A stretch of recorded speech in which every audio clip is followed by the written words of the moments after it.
Hello ladies and gentlemen, I am the Omni viewer, and if you grew up in my generation, you no doubt remember tuning in to TNT every time Monster Vision was playing in hopes of getting another chance to see Godzilla vs. Monster Zero.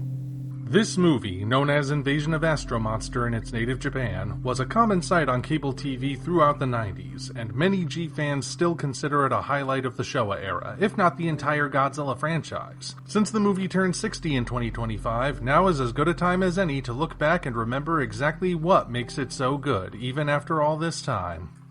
Understanding what makes Monster Zero work begins by understanding that it's not your typical kaiju movie.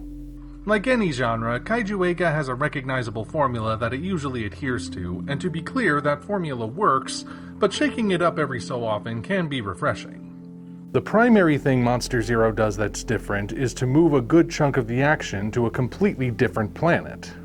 The movie opens as a space exploration movie, similar to Destination Moon and Forbidden Planet, and that allows for a whole new kind of aesthetic for the series.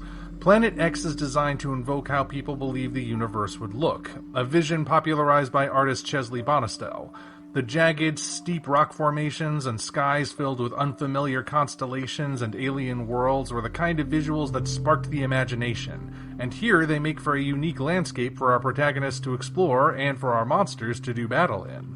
And unique is precisely the word. So far, this is the only Godzilla movie that takes place on another planet, and only a handful of kaiju's works overall have followed suit. This aesthetic extends to the technology as well.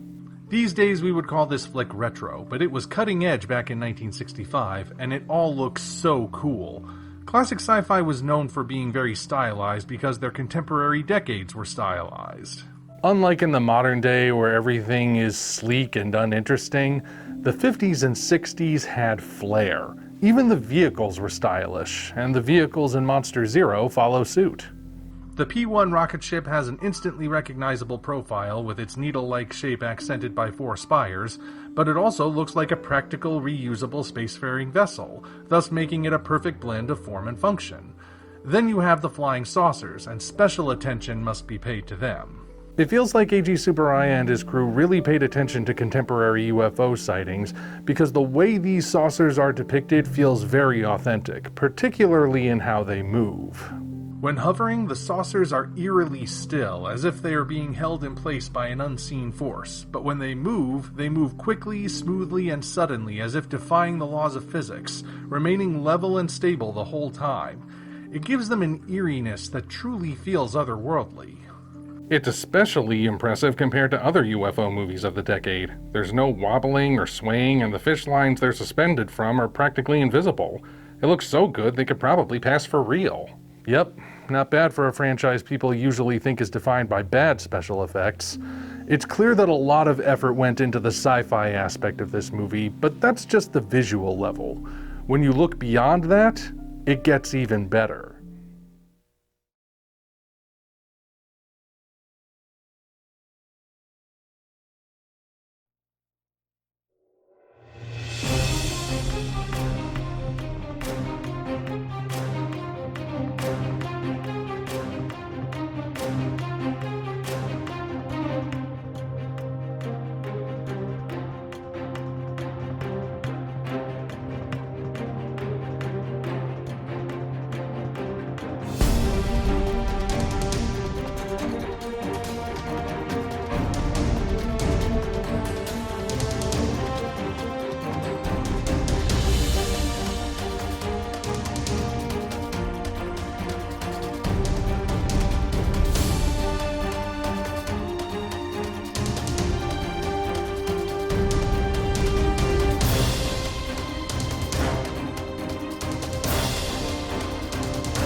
The debate about how important humans are to a kaiju movie is ongoing, but I'm sure we can all agree that Godzilla vs. Monster Zero has one of the best human casts of them all.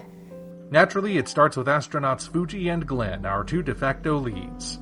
Despite the obvious fact that they are speaking different languages, Nick Adams and Akira Takarada have amazing chemistry that makes us instantly like them even without much of an introduction. They also have a great many aspects to their performances which convey a history between them without needing to verbally expound upon it. The thumbs down gesture they use when they know they're stuck is a prime example of that. They both know what it means without explanation, and you get the sense that they've used this gesture a lot since they met. It's one of many nonverbal ways they interact that make their friendship feel real. These two are friends, but much like any real friendship, they don't agree on everything. One big point of contention is that Fuji doesn't approve of his sister Haruno going out with penniless, nerdy inventor Tetsui. Glenn, on the other hand, is pulling for the underdog to win the day, and thus roots for Tetsui and even coaches him on how to win Fuji over, much to Fuji's chagrin. Even though this is a major disagreement between them, it doesn't have them at each other's throats. Their bond is stronger than that. Elements like these really help make their friendship feel authentic, and it certainly helps that Takarada and Adams actually did become friends behind the scenes. Meanwhile, Tetsui makes for a good third protagonist. I'm sure many people can relate to his predicament. He's taken an alternative path by trying to do something new, in this case invent a portable alarm, but nobody understands his potential, and as mentioned, Fuji outright hates his guts. Yet, much like Rudolph the Red-Nosed Reindeer, he just needs to be put in the right circumstances to show the world what he can do. The twist that his invention turns out to be significant in defeating the aliens is what finally gets him recognized for his brilliance. Branching off from that, Haruno is reasonably frustrated with how her brother keeps trying to wield influence in her love life as though she's still a kid. Yet at the same time, she loves Tetsui, but she is reasonably concerned about his future as an inventor. No doubt a part of her is wondering if her brother might be right after all, even though that's the last thing she would want to admit. But what is an alien invasion movie without its aliens? That's where the men from Planet X come into play. From the moment we first meet him, the controller of Planet X has incredible presence. Even taking into account the relative sameness of the aliens, we can always pick out the controller from the pack, and his monotone delivery is surprisingly nuanced. Meanwhile, Namikawa makes for a great femme fatale character whose loyalties are torn between the invaders and her love for Glenn. Perhaps we could have gotten a couple more scenes of them together to really flesh her out, but what we have still works. And I'm sure many a G fan would love to see his girlfriend wearing that outfit. It's not just the strength of the cast, but the way the movie is put together that makes it special. The editing and cinematography of Monster Zero are top-notch, playing around with the elements in ways that few other movies do. For example, there's this moment where Glenn and Fuji depart from Planet X for the first time, and we see the controller do this. It's not just the creepy monotone laugh that makes the scene. It's also the shift in lighting as the room grows darker, clearly telling the audience that all is not as it seems on Planet X. Then you have this iconic moment. I'd really stand him on his head. Glenn, what's the problem? It's a simple Gilligan cut, but it works. We don't really see editing like that in movies anymore. Then of course you have Akira Ifukube's amazing score. Since this is as much a space movie as it is a kaiju movie, the music implements many different techniques meant to sound cosmic and mysterious, not to mention how some of the most iconic pieces of the whole franchise originated here. Consider the mysterious tune that accompanies the arrival and exploration of Planet X.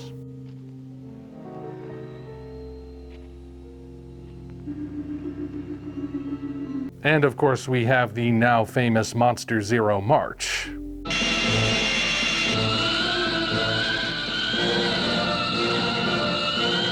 This might very well be one of Ifukube's best scores, and the music can be enjoyed even without the visuals. It's also worth listening to the a cappella cover by Bukamisha. But this is a kaiju movie at the end of the day, so getting the kaiju right is important. Overall, Monster Zero is one of those movies where the kaiju aren't in it all that much. In fact, the amount of screen time the kaiju get here is lower than in the 2014 Godzilla. That said, none of that time is wasted, and the monsters are as well characterized here as anywhere else. It begins when we see Godzilla and Rodan on Planet X. Because of the planet's lower gravity, we at first see them having to adjust. Rodan takes off, shoots into the air faster than normal, and looks a bit disoriented. Meanwhile, Godzilla figures out that the lower gravity can work to his advantage and executes his first flying tackle on an opponent. That's some good attention to detail right there. The performances are enhanced by the puppetry, and when they all come together just right, we get some really great character moments from the monsters. The moment where Godzilla and Rodan get left on Planet X is a good example. First, we have Godzilla and Rodan watching the P-1 as if wondering how it's supposed to bring them back home. Then we see them clearly upset as the rocket leaves without them, and an overhead shot uses puppetry to show them looking small and vulnerable for the very first time in the series. Add Ifukube's melancholic underscore, and you can't help but feel a bit heartbroken as you watch the two of them get left behind on an alien world. We get similar scenes with the two of them back on Earth just before the invasion, where it's clear that they're dreading what's about to happen. Then this close-up of Godzilla's eyes after the mind control wears off perfectly demonstrates the king regaining control of his senses. This truly is some masterful effects work and darn good suit performing. Also, I have to say that Godzilla's design in this movie is one of my favorites. I know it's not too different from the previous Mosagoji design, but the changes to the head are what make it work. His muzzle is a bit rounder, and his eyes are both bigger and not as heavily browed. This makes his face look less menacing, and thus signifies his gradual transition from villain to hero. So is it any wonder that Godzilla vs. Monster Zero is considered such a beloved classic?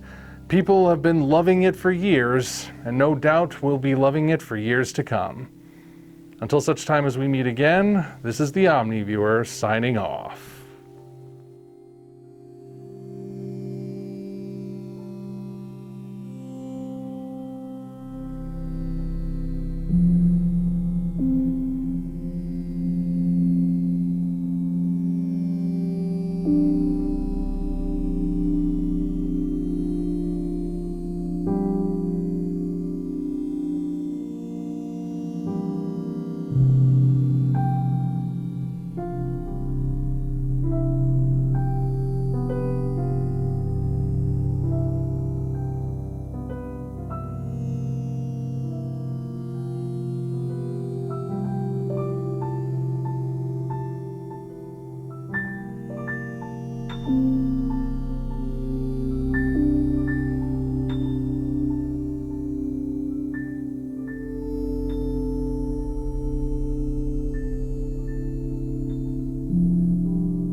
Are you receiving me? Yes, controller. It worked out just fine. Nobody suspects that I've replaced him. Soon I can begin our campaign, and we will conquer Earth the new way. And so Hey, Omni! It just occurred to me that maybe we should... What is that, and who are you talking to? Abort mission, I've been compromised. Get me out of here!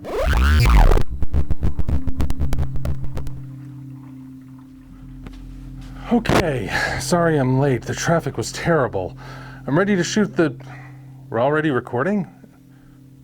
Snazzy, what's going on? You look like you've just seen a ghost. Watch the skies, people. Always watch the skies.